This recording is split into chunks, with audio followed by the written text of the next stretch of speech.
The Green City Startup is an initiative of the City of Joburg which encourages green entrepreneurs to develop ideas in building, energy, water, transport and waste. This is the Green City Startup Show. On the show this week, we find out how Sam Dlamini has cleaned up Pennyville. We receive insights on how to go green on Talking with Tutors. We profile GCS finalist Simphiwe Mtambo, and we have Henri Otsu of Wembutu Travels on The Big Interview. Molweni guys, and welcome to the Green City Startup. My name is Nosipo Mpanza, and as usual, today's show will provide much needed information on green startups. Now, before we continue with the show, continue to connect with us on our social media pages. Find us on Twitter at the GC Startup and hit us up on Facebook at the Green City Startup. We're waiting to hear from you. Time now for our weekly feature. Sam Dlamini is a co-op leader in the city of Johannesburg. Let's take a look at how his initiative to clean up Pennyville has affected the communities around it.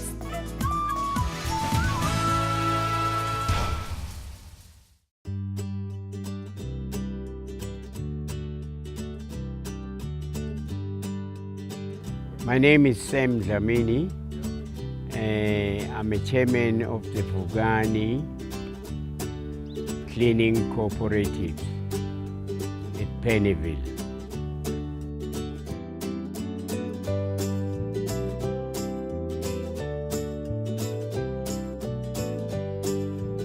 We applied in June for a cooperative.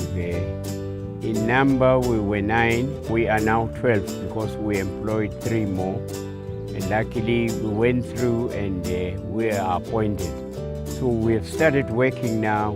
We are cleaning 58 flats and 48 community flats.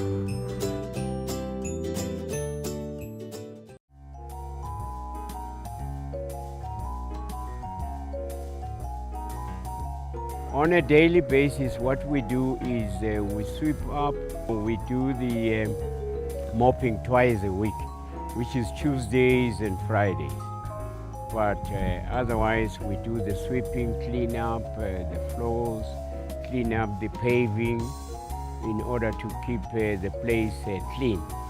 We even talk to our residents, tell them to keep the place clean in order to live in a very, very clean environment.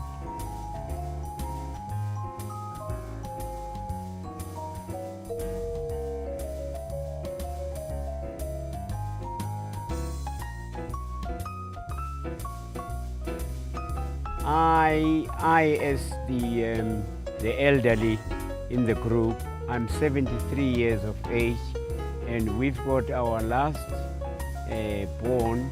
We call him last born, is Pindile. She's 21. Now we don't even count the age group. You could be of any age, you are being considered.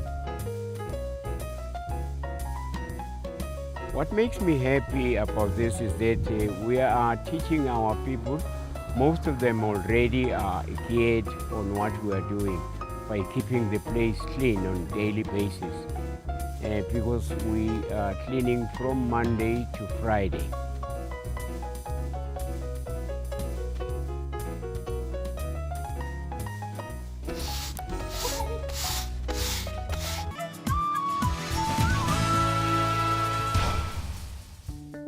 You know, Upud, Sam's story reminds me of just how much one motivated person can achieve. Good things follow goodness. Keep on keeping on, Sam.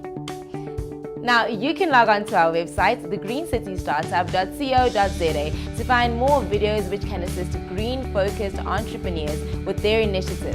And now, here's Brandon with some helpful hints and tips on how to become a successful green entrepreneur.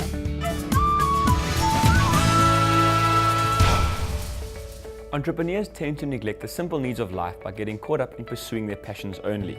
This of course leads to stress and potential creative burnout. No matter how busy, stressed or successful you may be, you need to look after yourself. I found these tips by Melissa Griffin on how to relieve your stress as an entrepreneur. Let's check them out. Firstly, don't neglect your sleep time. Without rest, we break down. Besides sleep affecting our productivity, prolonged wakefulness threatens our innovation. So if you're depriving yourself from sleep, you're hindering yourself from coming up with new ideas. Secondly, have an outlet. Although having your own business means you get to do what you love all the time, it gets challenging because your hobby is now your job. So find something that allows you to blow off steam, something totally separate from the daily grind. For me, it's photography and cycling. Thirdly, be kind to your body. When time is limited, we tend to make decisions based on convenience. In other words, fast foods and missed workouts. The thing is, in times of stress, your body needs the good stuff more than ever. Make an effort to get the correct nutrition in and don't miss out on visits to the gym. Lastly, declutter. Whether it's your office, your studio or your garage, if it's causing you stress, clear it out. The space that you work in are a direct metaphor of your brain. So organize your workspace and you'll feel relieved. So let's sum that up. Don't neglect your sleep time, have an outlet, be kind to your body and declutter. That's all for hints and tips. Remember, you can find more on our social media pages. On Facebook, it's The Green City Startup, and on Twitter, @TheGC Engage with us. We're looking forward to it. Until next time, remember, keep focused.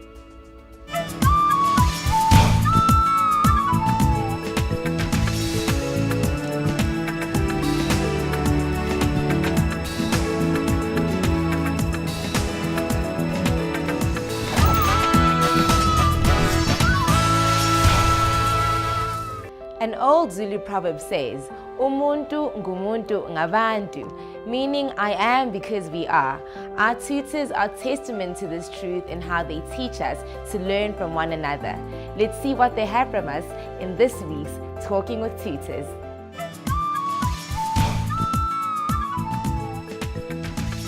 Hi there and welcome to Talking with Tutors. Today we're joined by tutor Angela Ho, who's going to be teaching us about some critical financial tools for small businesses. Hi Angela, welcome to the studio. Thank you, Nazi. Angela, so could you tell us what are the critical financial points for managing small businesses? I think for a small startup, the key things that you need in your business definitely is a budget, to understand what your forecast is going to be, and then managing your stock. Okay, so right off the top then, what is budgeting?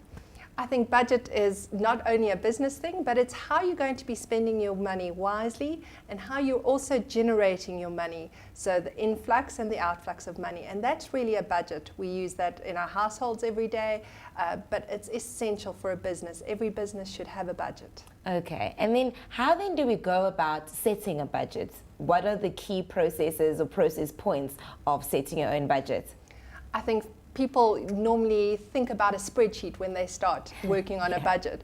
But I'm quite old-fashioned, and I think a budget is as simple as listing the items that you need to be spending money on for your business, as well as hoping to get an idea of what income you're generating from your business. So the sales that you're making every day, and some of those things could just be taken off an invoice that you're giving a customer or from a till slip even. So that's really the basics of a budget. Okay, so budgeting is more like planning. Is that the sense that I'm getting? It's setting a plan. What then is forecasting?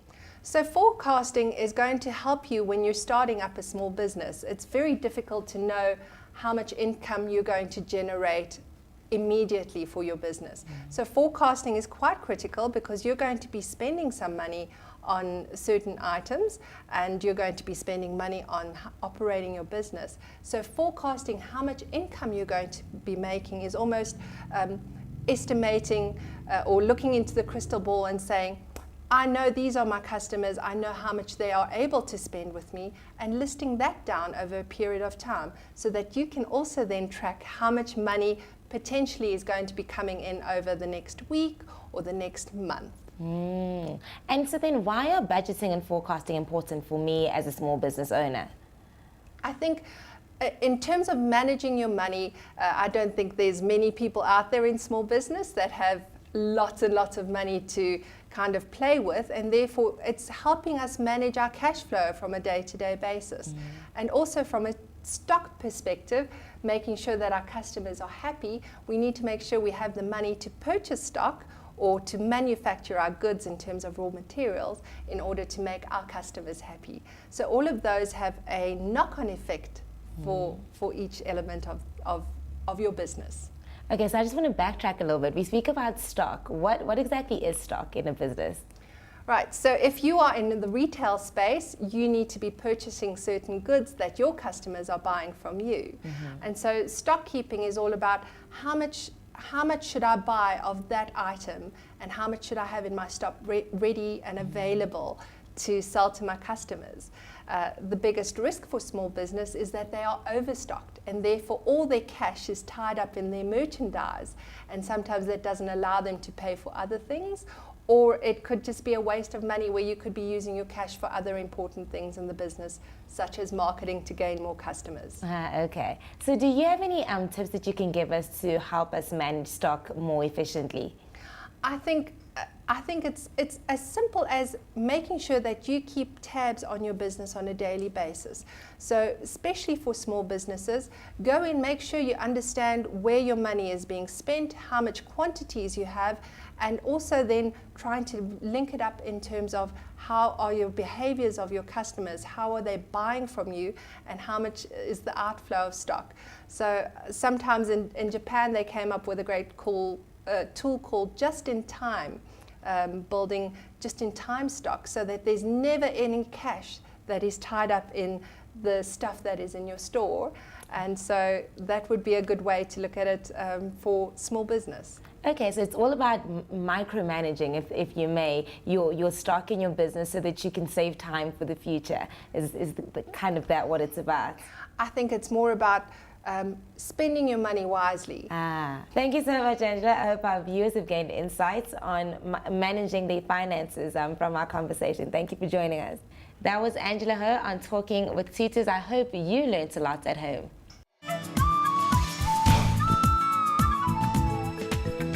Stick around because still to come on our show, Simphiwe Mtambo shares her vision of affordable, eco-friendly sanitary pads. We receive expert advice from one of our mentors, plus we sit down with Henri Auteur in the big interview. Let's catch up after the break.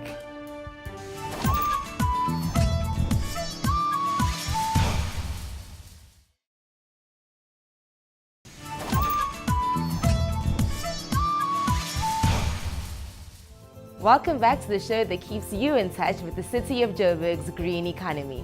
Now remember to keep in touch with us through our social media pages, simply The Green City Startup on Facebook or at GC Startup on Twitter.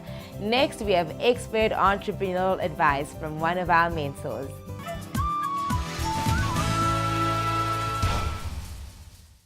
I'm Adam Rabinovitz, Chief Imaginator at Imaginate. In this series, I'll be talking about some common mistakes all entrepreneurs make. One mistake nearly all entrepreneurs make is believing all customers are like you. We encounter a problem and we think, hey, wouldn't it be a great idea if somebody solved this problem? And out of that epiphany comes the idea to start a business to solve that very problem. It must be a great idea, you think, because it would solve my problem. Then we create a solution for a problem based only on our experience. We solve a problem the way we'd like it to be solved. The reality is that all customers are not like you. If you want proof, just walk into a bookshop on a busy morning and look at how many different books are on the shelves.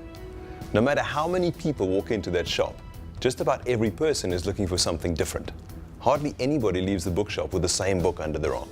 If you've identified a problem that can be solved by your new business idea, get out there and speak to some of your potential customers. Ask them how they experience the problem. Don't rely on surveys where people tick boxes, because that'll just give you an idea of how many people fit into a box. It won't help you understand how to design your product or service the way your customer wants to use it. Interview your potential customer. Visit them in the place where they need to use your product and see how they solve the problem in their own environment. That kind of insight might lead you to a better product design or to a better understanding of how to market your product to your potential customer. You can download a list of the common mistakes entrepreneurs make from our website. And you can visit my blog here for more articles, especially for entrepreneurs. Stay tuned for more common mistakes entrepreneurs make, and be sure you are smarter than that. See you next time. Take care.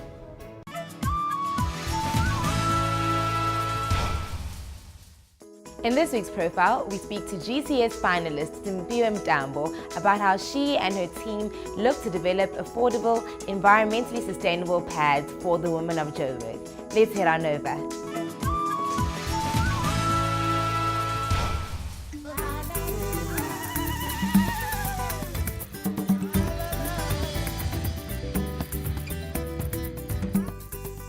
Hi, my name is Simpiwe Mtambo. I'm one of 3 co-founders of Koshikadi Tradings. Hi, my name's Giovanna. I'm one of the 3 co-founders of Koshikadi. My name is Tebego Mutubazi and I'm one of 3 co-founders of Koshikadi. We are a social enterprise offering a business-in-a-box solution, manufacturing and distributing biodegradable sanitary pads. While the issue of girls and women missing school and work because of their periods and not being able to afford sanitary pads has been an issue that has come up a lot in the public space. And what we see and what we know is that up to 9 million girls in South Africa miss school every month because they cannot afford to buy pads. In 2012, I decided to start an initiative in Soshanguve. I started collecting and donating sanitary pads. We started collecting from friends, corporate companies, and donating to different schools in the community. And then it started becoming tedious because now people are getting tired of me coming to their offices and homes asking for sanitary pads. And the girls started to become more dependent on me, and I didn't want that. But then we started thinking about, what can we do to actually solve the problem in a sustainable way? And that's how we were all made to each other, because we were working in individual capacities trying to figure out a solution. So myself and the 2 co-founders, we came from different backgrounds, but we were kind of drawn by this same endpoint and the cause. And we actually found out about the technology through an Indian social enterprise, and we've developed our own methodology in terms of the manufacture and the distribution of the product. We came up with the idea of opening a social enterprise where we can produce in the townships and sell in the townships so that we don't have to collect and donate all the time. Our product is a biodegradable and affordable sanitary pad, and we're very proud of the production methodology that we've developed. It is completely comparable to commercial products that are out there. It offers privacy, it offers a healthy, hygienic and safe solution for women, and any woman and girl, whether low income or high income, to be able to manage their period every month. We use banana leaves and we derive a fiber from them, so the product is fully biodegradable. And banana leaves are actually considered an agri-waste that is a result of banana farming.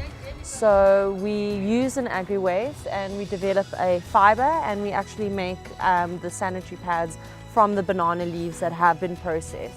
The banana leaves are stripped, and we then put it through a pulverizer. From that, the raw material that we get is a fibrous material, which is then hung out to dry, and we use the UV rays from the sun to sanitize the raw fiber. The raw fiber is then put through a pulping process where we get almost a cotton wool type material, and then that is again sanitized in a UV machine, and then that pulp is then used to form the core of our sanitary pads. We know there are many alternatives like the cup. We know there are washable pads out there, but those are not solutions for everyone. Not every woman wants to deal with or has the ability to sterilize a cup, for example, or to be able to hang out, wash or dry a reusable pad. What is special about our product is that it's made by women for women, it's locally produced, and it enables young girls in the community to take part in economic activities. So the business in a box, it's us setting up mini factories in different communities, and that's the model that we've decided to go with. Instead of setting up one mega factory, we want to go to different communities, identify women who are already doing awesome work in the community, and get them to manufacture the pads within a mini factory where we provide the machinery, the raw materials, as well as training and business skills. So we know that the Black Industrialist program is currently underway, and ourselves as young people, we are adding to the economic benefit, and also the women who will be running these factories within their local communities. Right now, there's a very big drive on township economy revitalization, and we're adding to that by bringing manufacturing into township areas, into rural spaces as well. And the ownership of those mini factories will completely belong to them, using our social franchise model. One mini factory seeks to employ 15 people per factory, with 5 working permanently manufacturing the pads and the other 10 working as sales agents distributing the pads. we find that within a lot of the communities that we work in, especially the rural communities, they have a burn or bury methodology when it comes to their waste management. So most girls in rural areas will use the bury or burn method, which obviously harms their land which they farm in. So our product is totally biodegradable and will have no effect or no negative effect on the land that they use to actually make their food and sell their crops from. Together with the girls, we weren't finding a sustainable solution, and that is how we came up with the idea of creating job opportunities within the community so that the girls can start working, so that they can also start something they can be proud of one day, and then they can help other girls who also experience the same problem with sanitary pads. Our aim as Khoshi Khadi is to provide a sustainable solution where every girl can afford sanitary pads. At Khoshi Khadi, our vision is simple. We want to ensure that all girls have access to safe and affordable sanitary solutions. And we also want to show that a social enterprise model can do business and do good at the same time.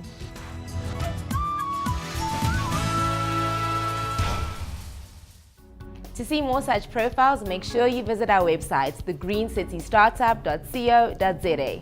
For now though, let's head on over to our couch of knowledge to chat with Henri Otto, owner of Umbutu Travels, on the big interview.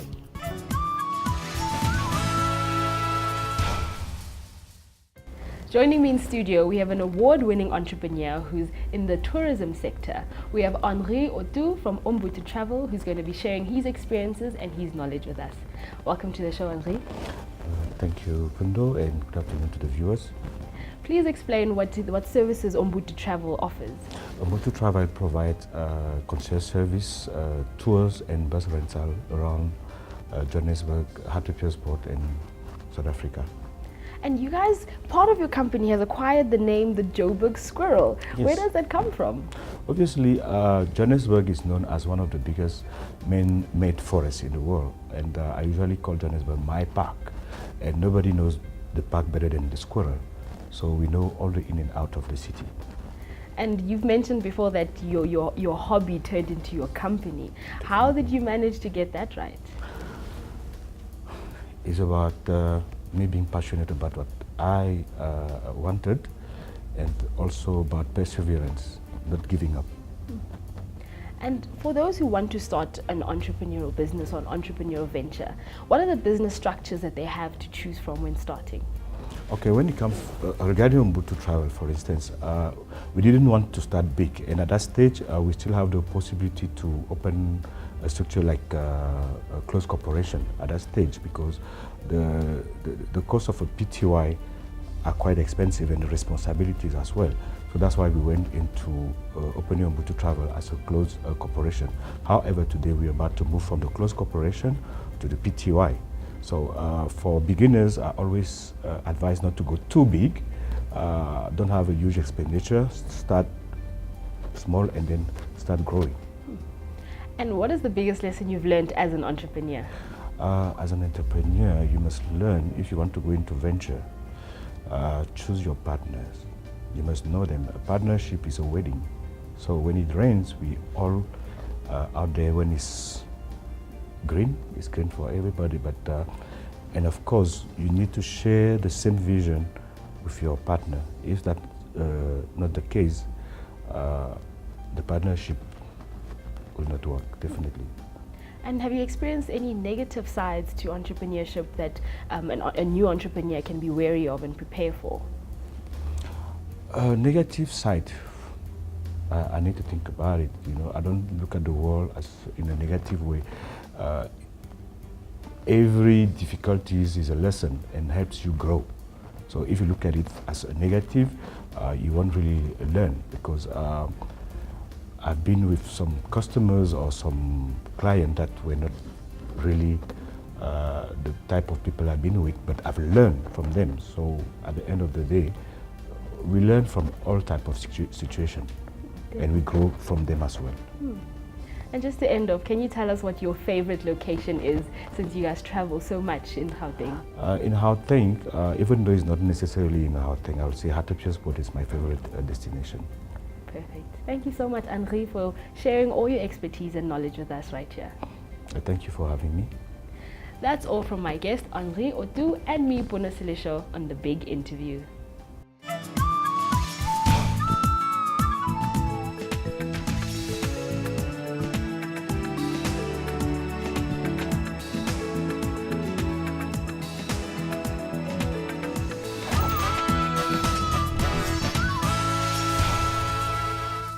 Catch us next week on the Green City Startup Show as the competition progresses. We bring you more profiles, hints and tips from our go-to guy Brandon, and of course the big interview. That's all from me, Nazipo, and the team here at the Green City Startup Show. Until then, stay in touch with us through our social media pages. You know we love hearing from you. Thanks for watching. Cheers, guys.